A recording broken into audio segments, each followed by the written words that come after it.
光持了王息剑子，谁还想与我一战？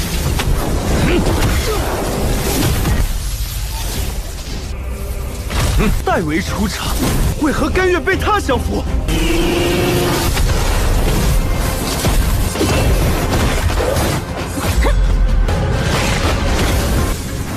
人参精化出了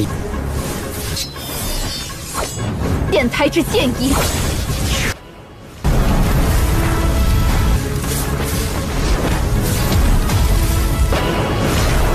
吹，你挡不住！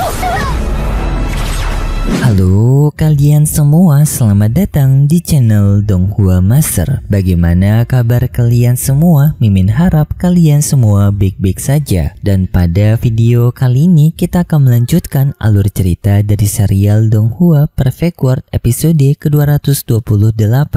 Dan sebelum kita masuk ke cerita terbaru, mari kita sedikit mengingat cerita sebelumnya. Yang dimana pada cerita sebelumnya Shihao bersama dengan para murid Akademi Tianzhen mereka telah kembali ke Akademi Tianzhen. Yang di sana juga para penetua Akademi Tianzhen penasaran dengan informasi dunia luar yang berada di ingatan Modao dan mereka mencoba untuk mencarinya di dalam ingatan Modao, tetapi mereka tidak berhasil karena ingatan Modao yang dilindungi oleh segel dunia luar. Dan setelahnya juga penetua tertinggi Akademi Tianzhen datang ke tempat mereka yang tak disangka juga ia tertarik untuk mengangkat Shihao menjadi muridnya. Yang kemarin singkatnya Shihao menghadapi masalah lagi dengan keluarga Wang, yaitu dengan mereka yang menganggap Shihao sebagai budak. Tetapi karena Shihao yang telah menjadi murid resmi dari penetua tertinggi Akademi Tianzhen, membuat Shihao pun pada akhirnya memutuskan untuk memutuskan diri dengan keluarga Wang karena Shihao yang tidak lagi memerlukan Wangxi untuk menjadi murid Akademi Tianzhen. Yang setelahnya pun Shihao terbebas dari mahkota budaknya Wangxi, dan juga setelahnya Akademi Tianzhen membagi dua pelajaran pada akademi mereka, yaitu metode modern dan juga metode kuno, yang singkatnya Shihao memilih metode kuno. Dan itu merupakan inti cerita pada cerita sebelumnya. Kalau gitu pun sekarang langsung saja kita masuk ke bagian cerita terbaru. Cerita ini berlanjut dengan para penetua yang dibuat kaget karena Shihao yang memilih jalan kultivasi metode abadi kuno. Yang karena Shihao memiliki kultivasi tubuh, mereka menganggap Shihao lebih cocok berada di kultivasi modern. Shihao menjawab dirinya lebih tertarik dengan jalan kultivasi abadi kuno karena Shihao yang telah mengolah 3 untaian energi immortal. Tetapi para penetua tetap mengingatkan kepada Shihao bahwasanya jalan kultivasi kuno merupakan metode yang rumit dan juga banyak metode yang telah hilang. Shihao menjawab alasan tersebut masih belum cukup untuk mematahkan semangatnya Shihao untuk menjalani kultivasi abadi kuno, dan jika ia gagal di tengah jalan maka Shihao bisa beristirahat dan nanti ia akan bisa melanjutkannya lagi. Seolah-olah tidak ada jalan lagi selain kultivasi abadi kuno. Hal ini pun membuat para penetua heran dengan Shihao dan mereka mengira Shihao sepertinya memiliki rencananya sendiri yang masih belum diungkapkan. Setelahnya pun kita langsung berpindah ke tempat metode pembelajaran dari kultivator abadi kuno, yang di sana Shihao bersama dengan para anggota lainnya mulai belajar di sana, yang dimana pembelajaran mereka adalah mereka yang disuruh untuk mempelajari rurun kuno yang berada di tempat itu, yang jika mereka melakukan tindakan kesalahan maka rurun itu bisa menyerang mereka balik, seperti adanya orang yang mendapatkan serangan berupa gambaran singa yang membuat orang itu terbuang. Tetapi bagi mereka yang jenius, mereka bisa memahami run kuno tersebut seperti Lutao yang bisa memahami run kunonya bersama dengan Wangxi.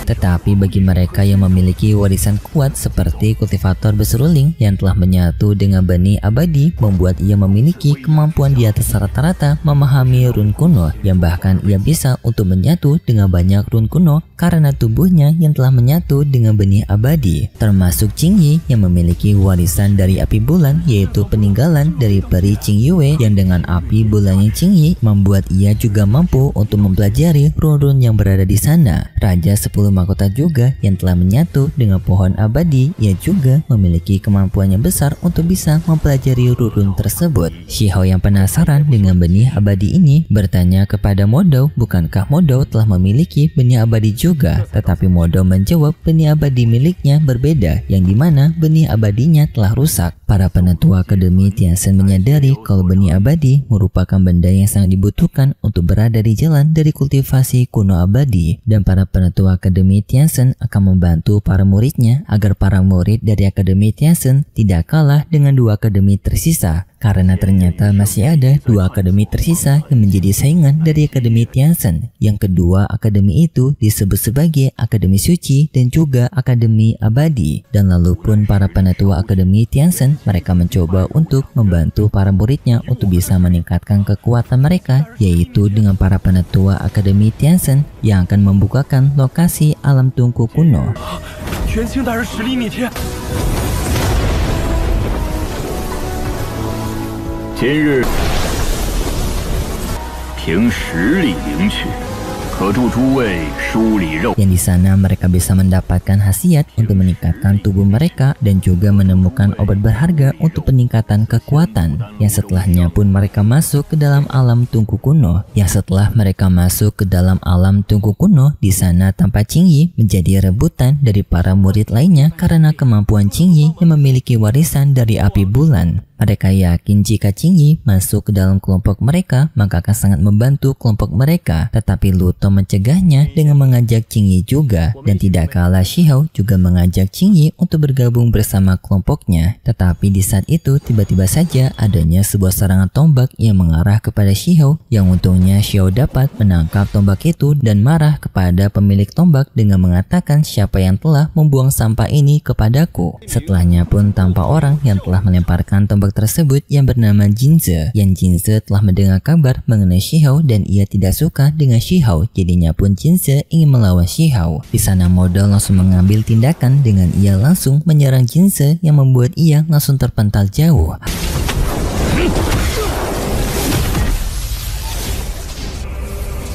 代为出场，为何甘愿被他降服？ Hal ini membuat Jinze menjadi sangat kaget karena Modou yang memiliki dua bunga dao immortal, tetapi ia mau menjadi budaknya Shihao. Jinze pun memberikan tawaran kepada budaknya Modou untuk bergabung bersama mereka, yang nantinya mereka akan membebaskan Modou dari perbudakannya Shihao. Modou menolak tawaran mereka, yang seketika pun pihaknya Jinze juga mempersiapkan diri untuk melawan Modou dengan mereka mengeluarkan binatang-binatang raksasa. Modou juga langsung mengeluarkan kekuatannya berupa ia menggunakan benih abadinya, yang lalu pun muncul kekuatan Phoenix kuno.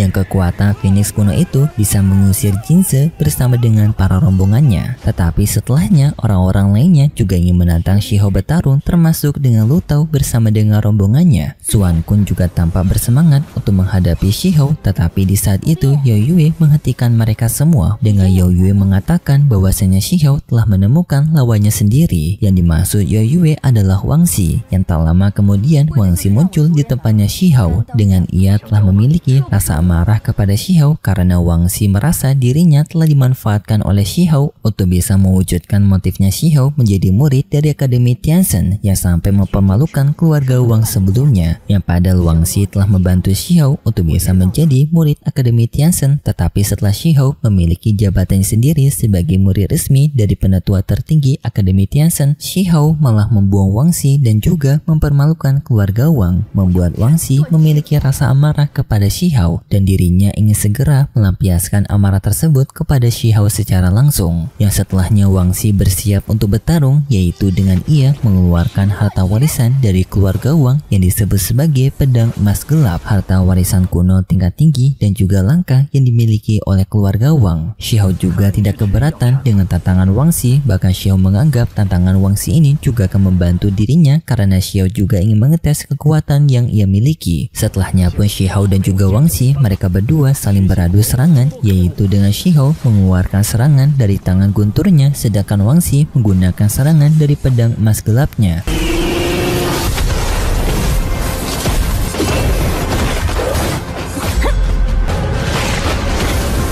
mereka terus berlanjut dengan Xiao juga menggunakan teknik kunpeng dan juga kaisar gunturnya, yang pertarungan mereka semakin sengit dan juga semakin intens, membuat orang-orang yang menonton pertarungan ini terpana dengan kekuatan mereka berdua.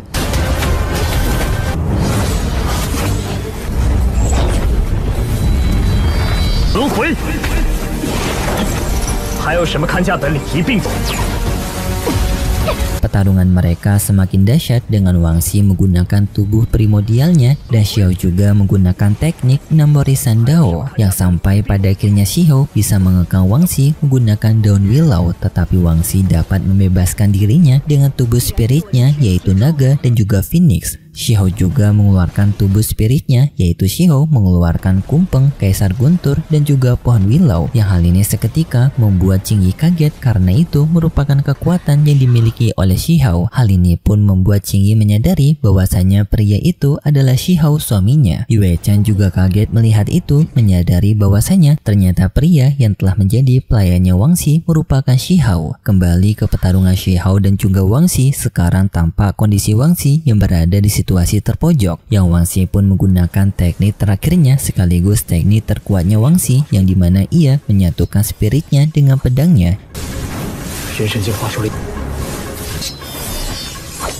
电胎之剑衣， yang membentuk spirit embrio primordial pada pedangnya Wang Xi, menyatukan semua kekuatan Wang Xi kepada pedang emas gelapnya. Dan Xiao juga mempersiapkan serangan terakhirnya, yaitu dengan Xiao menyatukan 3 serangan terkuatnya, yaitu serangan tangan dewa, serangan Dewi Willow dan juga kaisar guntur.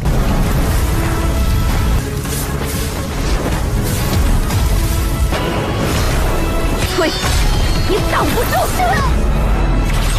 Yang setelahnya pun terjadi peraduan di antara mereka berdua, yang untungnya peraduan tersebut dimenangkan oleh Xiao. Dan setelah kemenangan pertarungan tersebut, Xiao merasa dirinya tidak perlu lagi untuk menutupi identitas sebenarnya, yang langsung pun Xiao mengungkapkan identitas sebenarnya yaitu sebagai Huang.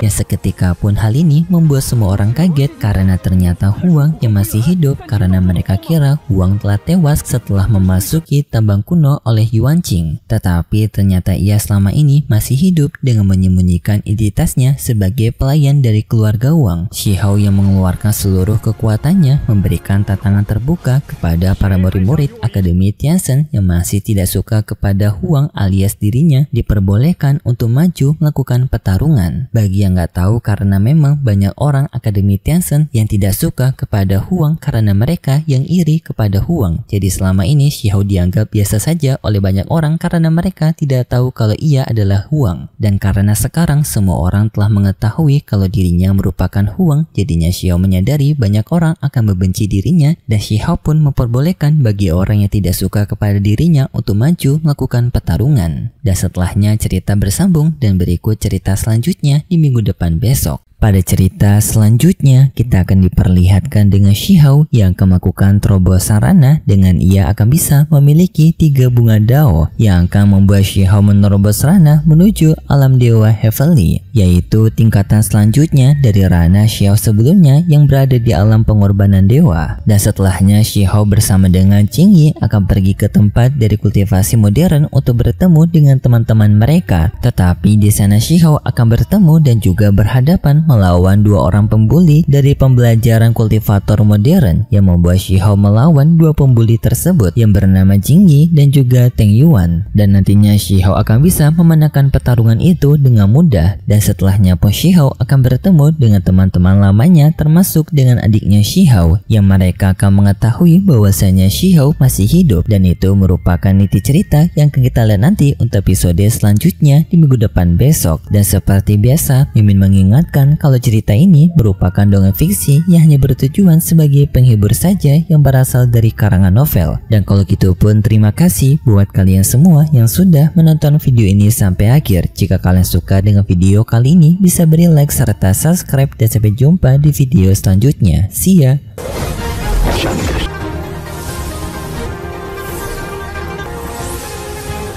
光擒了王熙剑子，谁还想与我一战？